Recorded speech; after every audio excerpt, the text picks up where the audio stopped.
This week, when political ideologues were running full-page ads attacking teachers and calling kids garbage, I was in the small town of Emporia, Kansas, helping to dedicate a memorial to educators who made the ultimate sacrifice for their students.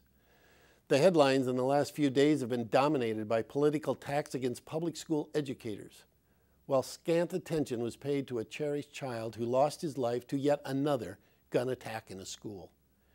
It's easy to get discouraged when the rhetoric of our opponents dominates the headlines in the airwaves.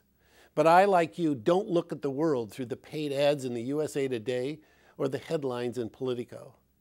I see the world through the eyes of the students I taught and the eyes of educators who you and I work with every day to fight for great public schools for every student. We look through their eyes and see those attacks, those headlines, and get angry. Angry at a system that would vilify dedicated educators who get up every day with one focus, helping their students succeed. Angry at a system that's narrowly focused on small silver bullet solutions while remaining blind to the larger problems of poverty, inequality, and the growing gulf that separates students and the opportunity to succeed. And yes, I get angry at corporate interests that would rather see public schools as a billion-dollar enterprise and see our children as commodities who yield profits rather than a public good and the driving force for excellence and equity. I have a message for those people who would seek to reduce children to a test score and teaching to a technological transaction.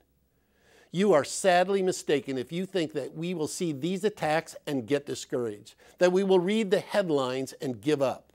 You may put students in the name of your campaigns, but that doesn't mean you really care about the millions of children in our public schools. If you did truly care, you would look at the more than half of our public school children who live in poverty and wage your crusades against the inequity in our economy. If you truly cared, you would look at the deteriorating conditions in our schools across this country and aim your fire at politicians who have starved our schools of the resources to succeed and then punish them for their failure. If you truly cared, then you would see the scourge of violence that has once again taken away a young life and run your full-page ads demanding action to end the plague of gun violence in our schools and communities.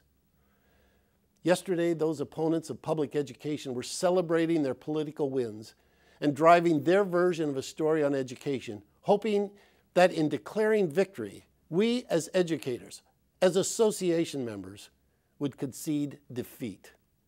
But what they don't realize is that I am a teacher. I, like the millions of educators across this country, won't give up on our kids. And I will continue to fight for them and for the educators across this country who dedicate themselves to fulfilling the promise for another generation of students. This association will not give up until we have brought together everyone who believes in the promise of great public schools for all and declared victory for our students. Like you, I won't give up because we are educators. We educate America. We are NEA.